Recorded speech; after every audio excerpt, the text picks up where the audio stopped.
Next I would like you to meet an extraordinary man, an independent leadership and change management consultant who is working with universities in Europe and in UK, supporting them to become more entrepreneurial.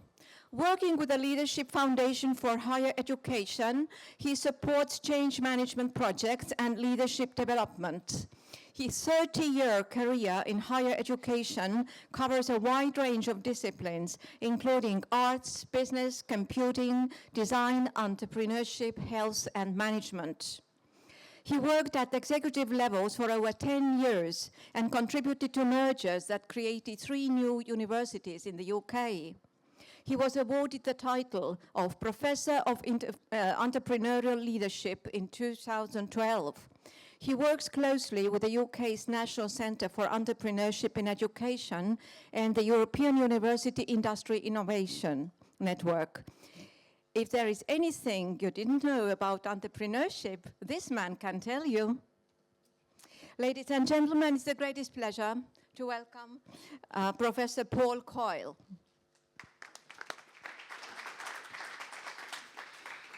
Good morning, everybody, and thank you, Leah, for that introduction. And thank you, Rector, for the invitation to come. And Caitlin, I don't know where you are at the moment, but thank you for all the advice and support that you've given to get me here today.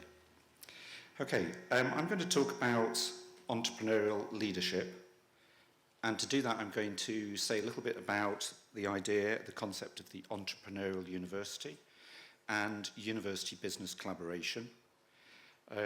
And I hope that we'll cover the idea of entrepreneurial leadership, not just in universities, but also in business and entrepreneurship. I hope it's relevant to the different people who are in the audience, whether you're from small business, whether you're an entrepreneur yourself, an educator, perhaps a student. There's lots of material, and there will be a PDF made available to you afterwards, so we won't cover everything that's on the slides, but I hope that when you get the PDF, that will give you some more information to look at. And please contact me if you'd like to continue a conversation. You can get me at paul@profpaulcoyle.com, and if you want to follow me on Twitter, that's also Prof. Paul Coyle. In fact, you can get me on Skype. Anything to do with me probably says Prof. Paul Coyle. Okay. I want to start with 2 perspectives on entrepreneurship and education. And this slide is produced by Universities UK, which is a representative group of universities in the UK, and they liaise with government on educational policy. And what this slide emphasises, although the details are difficult to see, I'd appreciate that, is it's a slide which tries to say what the economic benefits of higher education are in the UK. It talks about the contribution of universities to the gross domestic product, how many people the universities employ, how much money they spend in the UK on services and products, and the fact that 50% of income to universities in the UK is not from the public sector. So this is one perspective. The second perspective I wanted to look at was the view of the European Union. And here the emphasis is upon really the development of the entrepreneurial mindset. And the idea that this is leading to not just economic benefits, but also social benefits as well. And I'm going to try and resist reading out my slides, so trying to not fall into that trap. Okay, I'm also interested in the entrepreneurial environment, as it were, and my question before about theory versus practice is that I think that both perspectives are valid, and it's about how you bring these things together. So I was in London recently, stood on a train waiting to get off in that tiny little space, waiting for the doors to open. And I looked around, and there were all these signs telling me what I was not allowed to do. I don't know whether the lights make these slides actually difficult to see, and whether it's possible to turn down the lights at the front. I'll see whether somebody could do that. I'll read them out to you. One of them says, "Caution, do not attempt to enter the train when the doors are closing. Stop, do you have a valid ticket? No smoking. Items trapped in the doors cause delays. caution. I'm not quite sure what the electricity sign means with the little hole. And what I thought was interesting about this was that not only in this tiny space were there 6 or more signs telling me what I'm not allowed to do and what the rules are, there was also a sign saying text Dodger to 6006, which is for me to inform the authorities that people are not following these rules. And I happened to be stood there thinking about how we can all be more entrepreneurial. And I thought it was quite interesting that in this space there were all these signs telling me what the rules were and what I was not allowed to do. So let's have a few moments to think about what is the Entrepreneurial University, what might it be? And I'll just introduce this slide. So I was at a conference of the University Industry Innovation Network in Madrid in September, running a workshop. And in my workshop, there were 29 people from 16 countries. And I asked them, what do you think makes a university entrepreneurial? And based upon all the information that they wrote down and that I collected and analysed afterwards, there are actually 10 characteristics which I identified, and here are the first 5. So that in terms of providing relevant education and training, they mentioned providing courses on entrepreneurship being integrated in all programs and fields of the university, every student having an opportunity to take entrepreneurship courses, and teachers using every opportunity to foster the entrepreneurial mindset and capacity in students. In terms of delivering entrepreneurial outcomes, they said that students would need to know how business works, and they would need to develop the right mindset and behaviours. Interesting, number 3, taking a whole organisation approach, they talked about university being held together by values and a mission for entrepreneurship, and entrepreneurial skills, attributes and behaviours for everybody, for the admin staff, for the students, for the lecturers, for the researchers, and for high-level management as well.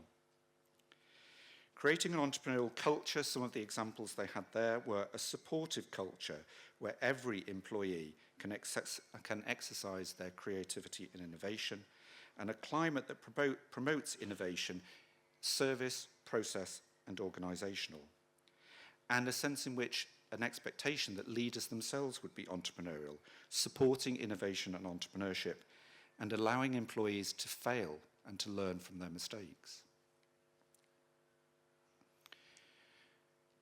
These are the further characteristics.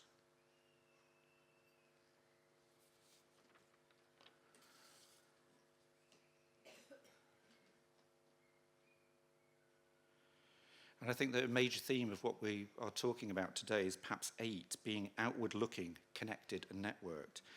They talked about connection to the outside world, industry and business engagement, collaboration with entrepreneurs, delivering value for business and society, being customer-oriented, developing new solutions to challenges and problems in society, and supporting regional development. And finally, undertaking applied research, where multidisciplinary research is targeted at solving business problems, and also about industrial contacts being used to help deliver teaching and research. What I think is interesting about that exercise is people probably spent about 5 minutes working on that, and yet in those 5 minutes, I think we were quite quickly able to identify what the main characteristics of an entrepreneurial university might be. And this, as I say, was 29 different people representing 16 countries from all over the globe. The organisation that I work part-time for, the National Centre for Entrepreneurship in Education, publishes a number of, I think, useful publications. You can download this one using the web link, which is up at the top right there. And it's a publication which is called Leading the Entrepreneurial University. And its focus is upon the leadership challenge facing staff in moving their institutions to a more entrepreneurial mode. How do you make an organisation more entrepreneurial? And this particular document sets its arguments within this particular context. First of all, saying we need to understand the context or the environment in which the organisation is working. We then need to ask ourselves, what type of university do we need? What types of activities would it undertake given that external environment? And thirdly, therefore, how would you design the organisation to meet those requirements or to meet that vision? And how would it be led entrepreneurially? So these are the four main arguments within that document. And just to expand that a little bit further, the context might be about understanding government policy and the fact that universities are in an internationally competitive market. The type of university that we want might not be about researchers then transferring their knowledge, but more of a knowledge exchange, working with local businesses, entrepreneurs, government, thinking about social impacts, not just economic impacts, the idea of the university as a regional innovation hub. Designing the organisation will of course involve decisions about structures and governance, how decisions are made, the type of HR strategies to support innovation and encourage it. And the leadership challenges are associated with how do you build an entrepreneurial culture. And we must never lose sight of the fact that the purpose of the university is to educate students. So this is one other way of beginning to provide a framework within which we can discuss what is an entrepreneurial university. The National Centre for Entrepreneurship and Education also works with the Times Higher Education magazine in the UK, and each year an award is made for Entrepreneurial University of the Year, and these are previous winners of that award. We're about to announce the 2014 winner at a ceremony in London later this month. These are the criteria by which that award is judged.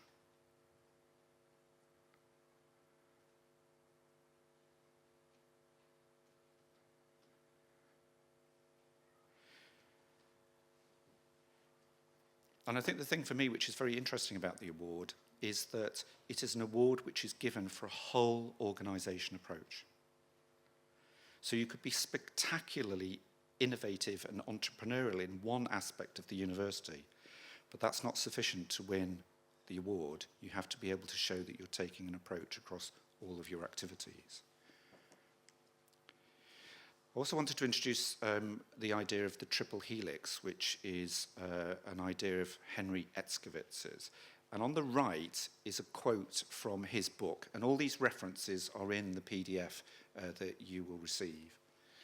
And it's worth reading out. Universities, firms, if you like business, and government enter into a reciprocal relationship with each other in which each attempts to enhance the performance of the other, which I think is more than the idea of collaboration and communication. And on the left-hand side, I have given you my diagram, which is to try and represent what those words say. So we have Henry Etzkowitz's terminology, the triple helix for innovation, and I've tried to show the role of the university, the role of industry, and the role of government. And we'll return to this. The EU has developed a tool which is called HEI Innovate, and I apologise that I've not given you the web link for this. I'll check that the web link is in the references at the end of the presentation. And if not, you can certainly search for HE Innovate and you will find this. And this is a tool which prompts you through a number of questions to help you reflect on whether you are an entrepreneurial university. And you can see that the top left, leadership and governance, organisational capacity, people and incentives, entrepreneurship development in teaching and learning. So we're looking at a number of different models and beginning to see that there are common themes in these different concepts as to a definition of what an entrepreneurial university would be. So I'm supposed to be talking about entrepreneurial leadership. So having introduced the idea of the entrepreneurial university, I'd now like to say some points about leadership. We know lots of stuff about leadership. There's endless books and articles, endless information that you can find about leadership. Some of the sort of key texts I've given you here, Daniel Goleman's work, where he was defined the term emotional intelligence and the idea that leaders need to be switched on to their own emotions and working with other people. You've got the work of Peter Drucker. He was the person who came up with the idea of the knowledge worker and management by objectives. And there are a number of examples here. One book that I'm particularly like and I find very useful, and I've certainly found useful as a leader working and developing my own teams, is this book, which is called The 5 Dysfunctions of a Team. It's a really simple, straightforward idea, and it says that the first thing that you need to establish is that there should be trust amongst people. And with an absence of trust, you then have an inability to deal with conflict and difficult issues. So I'd recommend this book, and I think that the idea that I want to take out of here is the importance of trust between people in building successful organizations. So what do we know about not just leadership, but university leadership? Let's take some models. Theories of educational leadership and management, and this is one model, the formal model, and it tries to set out some definitions of a description of a university based upon how it reaches its goals, how it takes decisions, the type of structure that it has, and therefore the type of leadership. So we see here that in the formal model, the goals are set by the leaders, and they're shared across the whole institution. Decisions are based upon those goals, and it's rational, but it's predominantly about rules and regulations. The structure is hierarchical, which is indicated by the little diagram up at the top. Authority comes through the position. The higher up you are, the more authority and power you have. And the leadership approach is managerial, and it's command and control. I want to contrast that with another model, which is the collegial model. Here, the goals and the shared vision are reached by agreement. There's lots of discussion. There are lots of meetings. There are lots of committee meetings. And the decisions are consensual, and it takes a long time to build up agreement between people. And the structure in this case tends to have a lot of blurred accountability. And the leadership approach is the idea of being transformational, of helping people to do their best, and to some extent might be regarded as being idealistic. Now, what's interesting about this book is that it sets out 6 different models, and I want to move to just one more, and then move to the point of why I'm presenting these to you. So the next one is the political model. And it says that the goals, well, different parts of the university have different goals, and there's a lot of disagreement about what the goals should be. Decisions are reached through conflict and competition, bargaining, negotiation. And the structure is one of subunits and of fragmentation, not the idea of a whole university all working together. And the leadership approach here is transactional. If you do this, then I'll do this for you. I'll give you more resources, for example. It's about trying to influence people, build alliances, possibly represented in terms of power struggles, which is why we see somebody stabbing somebody else in the back up there and competing. I think the interesting thing about these different models is to say that there are different cultures and different ways of thinking about an organization, not just a university. And the point I wanted to make is that there are different styles of leadership. And that as a leader, you need to be able to choose from a range of approaches that suit the particular context and to flex between the different styles. So the idea would be that sometimes you need to be managerial and exercise command and control. Sometimes you need to be more transformational, even if that is idealistic. And sometimes you need to be aware of the political way in which things work. So the idea is there's no one fixed approach to leadership. There are a range of different approaches, and they're not about your own personal style. They are choices the leader must make which are appropriate to the context in which they're working. And the question would be, what are the appropriate leadership styles that would support people to be more entrepreneurial? I've often done an exercise which is asking people about good leaders that they've worked for and poor leaders that they've had the misfortune to work for, and analyse the types of responses that they make. And this would be my summary of the desired and valuable qualities that people report that they would like to have from leaders. That the leader is trusting and empowering, decisive, strategic, supportive, fair and equitable, and a team player. That's maybe a tall order to find all those things in one person, but these are the types of things that people talk about when they think about not the ideal leader, but when they reflect on people that they've actually worked with. So they're reporting these qualities as being the ones that they value the most. Right, okay, so we've had to think about what would an entrepreneurial university be. We've had to think about leadership in general, and specifically leadership in a university environment. Now I want to try and pin this idea down to entrepreneurial university leadership. What is it? So I'm going to go back to Henry Etskowitz's model, which I hope is relatively straightforward and easy to understand. And when I was thinking about this, as I always do, this occurred to me very early in my career. In structured diagrams, or diagrams of what universities do, you never find students, which always seems to me completely bizarre. So the first thing I wanted to do was to put students on the diagram and then see what happens.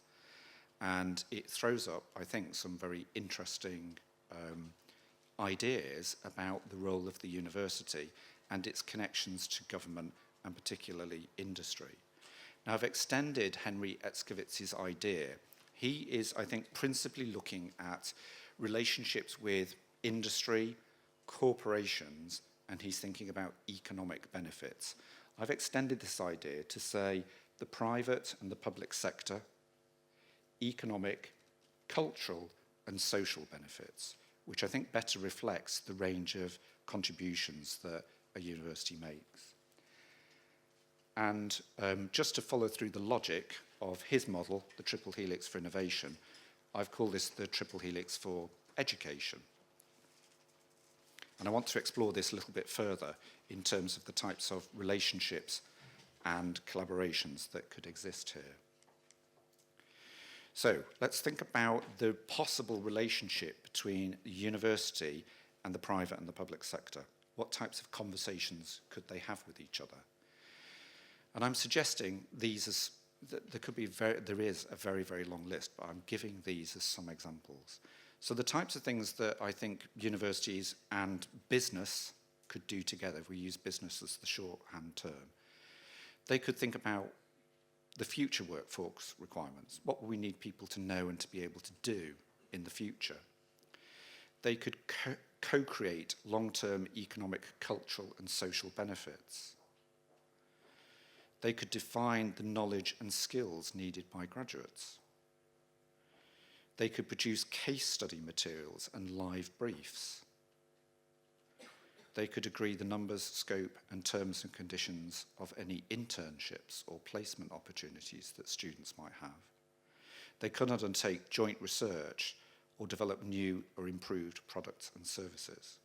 And you can see the idea here is a very close working relationship, which builds upon the ideas that were reported in Madrid about the university taking on a role which is more than just educating students, but making significant contributions to society and the society around it. So the idea is to take those and then help make all of that influence what happens here, the way in which university works with students and graduates. Now, in the first line here, developing critical, authoritative, innovative graduates and citizens, is I think that one of the criticisms or fears of the idea of the entrepreneurial university, or closer associations between university and business, is that all we will be doing is training graduates for jobs. And I don't think that is our role. Our role is not to train people for the types of jobs that exist now, but to try and imagine the types of jobs that will exist in the future. And we don't want graduates to just go out and behave and follow the rules and do what they're told. We want them to be critical and to know how to do that. We want them to speak with authority, and we want them to be innovative. And this is our contribution both to business and to society. So that's deliberately in there, and it's to counter the idea that what we're only supposed to be doing is producing people for jobs. I just came back from, California to here for this conference, and I'd been at a conference at Stanford University which was looking at the role of business in education, and they had described it as creating shared value. And they were thinking about how can business be involved in education. So this is almost going back one slide to here. Now, they'd hit on the idea that this might be about defining curricula, which I think is represented on these slides, and the types of outcomes that students should achieve, which would help them to get jobs. And they had certainly talked about a focus on social good, the idea that businesses should think about the contributions they're making to society, but with profit. Not social good without profit, but social good with profit. And I hadn't heard this expression before, but I think this is what is captured in the expression, the double bottom line. And I thought this was very interesting, that if what we want to do here is increase the collaboration between business and the university must not forget the business wants to make money. And this is a primary motivation.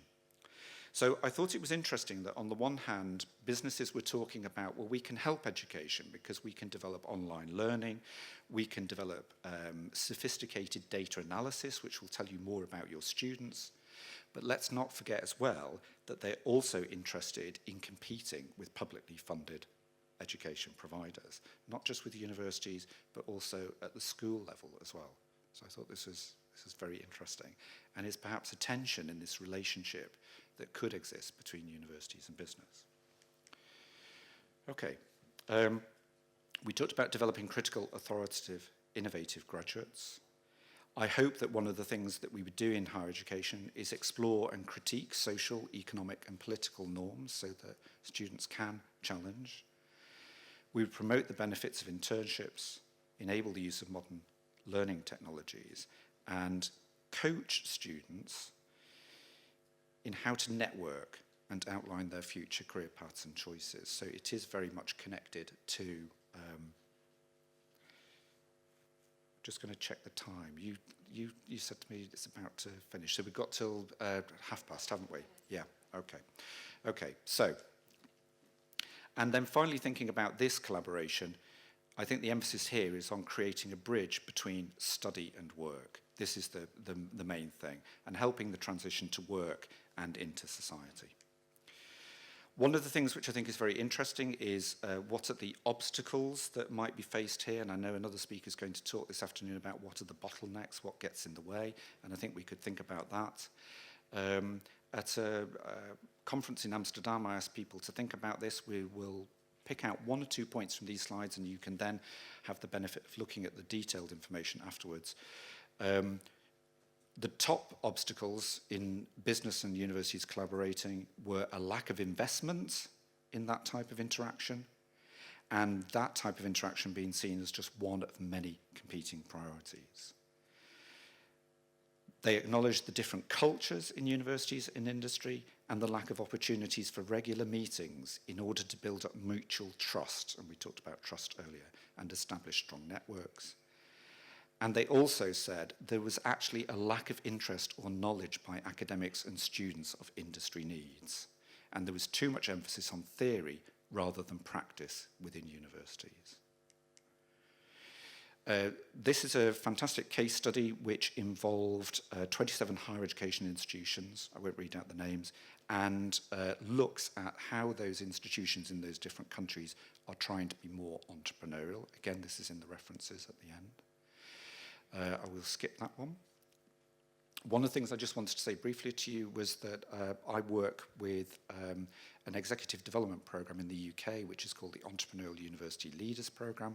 We're helping executives in universities to understand how their organizations can be more entrepreneurial and how they can become more entrepreneurial. And I just want to quickly share some lessons learned, one or two. In 2013, we asked people what gets in the way of you being more entrepreneurial. And they said things like, it's extra work, we've got lots of other priorities. We just heard that from the other case study from Europe. So the enabler, or the way to address that, is to say, let's demonstrate the value of being entrepreneurial to the core business. And going back to the previous speaker, I wanted to pick out the third line here, that one of the things about entrepreneurship, not just about mentorship, is it's confusing and there are many meanings. So we have this expression, use plain English, find a simple way to describe it, which is why I liked the metaphor of the game, because it is a plain English description. In 2014, we asked people again, and they reported these barriers, and just to pull the whole talk together, the leaders were saying things like, well, you know, we can't get people on board and they're in their own silos and they're resistant to it. And we turned this into, well, actually, this is a leadership challenge. If the barrier is getting people on board, your role as the leader is to motivate the staff. If the staff don't know what they're supposed to be doing, that's your fault as the leader. You need to sort all of that out. Okay, so this is the model which we have introduced, and I hope gives you a framework for thinking about the Entrepreneurial University. I think the entrepreneurial leader is anybody in this sphere who is working to make these collaborations happen and to bring forward values for society and overcoming those obstacles. These will be the references, and this is how to keep in touch with me afterwards. Thank you, Leah. Thank you. Could I have the lights back, please? Thank you. And ladies and gentlemen, your questions are welcome.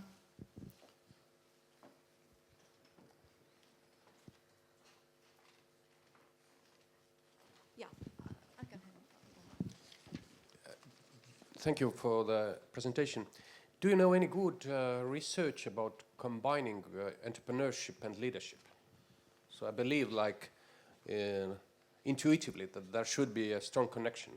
And in my imagination, a good leader is entrepreneurial. But is there any scientific proof data about it? Yes, there are a whole range of people around the world who are investigating the connection between entrepreneurship and leadership. One of, I think, the interesting questions is how you define those two terms. What is entrepreneurship? What is leadership? What is entrepreneurial leadership? I always say to universities when they're thinking about, well, how do we become an entrepreneurial university? One of the first things I say to them is it has to be your definition. There is no one model of being entrepreneurial, which is one of the themes I was trying to quickly get across to you about leadership. There is no one way to be a leader. You have to adapt. It has to be relevant to that particular context. And other speakers were talking this morning about how your leadership style changes over time as well. I think it has to be relevant to the very specific context. One of the things I was looking up in advance of speaking to you this morning was the Global Entrepreneurship Development Index and the specific instances about Estonia. One of the things which I thought was very interesting was that the index rates Estonia as 21st out of 120 countries worldwide and identifies strengths ahead of the world averages. And the three most important strengths were internationalization, networking, and the tech sector. But the weaknesses were a lack of attention to gender issues and involving more women in entrepreneurship, a low appetite for risk, and a low perception of the types of opportunities that exist. So the approach to entrepreneurship in Estonia by business and universities must take those factors into account. And the type of leadership you would exercise, I think, would be one, for example, that would promote and champion the role of women in these activities. So I think that the approach has to be tailored to the specific situation, which is one of the messages I'm trying to communicate this morning. Thank you. So, I will ask the most traditional question of Okay. leadership. Whether you are born into leadership or can you study it? I think that there is sufficient evidence now that you can study it. I think that obviously some people come through their socialization, I think, and their upbringing, either from their parents or from their school situation, or their experience in early life of exposure to employment, with developing the types of skills that would make them good leaders. But I'm very interested in the idea that we would want to stimulate students to have that ambition to be a leader. And I'll just share a very personal story. I have a colleague who's about to be made redundant from work. And I was talking to her about, well, what is your ambition? Is your ambition to hold on to your job? Is your ambition to get a new job? Is your ambition to set up your own company and to be working in San Francisco and Berlin within 2 years? What is your ambition? And I think that one of the things that we need to do in education is to switch on people's ambitions and make them aware of how high they could aim. There's a university which I think is called the Synchronicity University, which is in California. And what they ask students who are joining the university is, how will you personally affect 1 billion people? Now, I think if you ask that question, you may fall short of affecting 1 billion people, but I'm sure you get a very different outcome than asking somebody, how are you going to complete your degree and get a job? I have a very down-to-earth Okay. question. So in the UK, Yeah. are companies eager to provide students with work placements? I think it's very variable. There are some companies who are very committed, and I think at the corporate level, I think there's more opportunity for those institutions to make that type of commitment. I think when it's at the small, medium enterprise level or the micro business level, I think this is a set of issues which need much more attention. It's interesting when you begin to sort of look at the field and to think about what research has been published. It tends to focus on corporates. And in actual fact, the majority of people are employed in small or medium enterprises. And particularly relevant to the question of entrepreneurship is about the individual and how they will set up their own business and how they could provide these types of opportunities to students, which I think begins to draw in the questions we heard this morning about mentorship and begins to tie these questions together. Mm-hmm. But can you even guess, so what can be the percentage of students who the company later hire, who will be offered a job? Yes, I can't recall it, but here in my iPad I've got slides from some work that's just been done by the National Centre for Universities and Business, which was looking at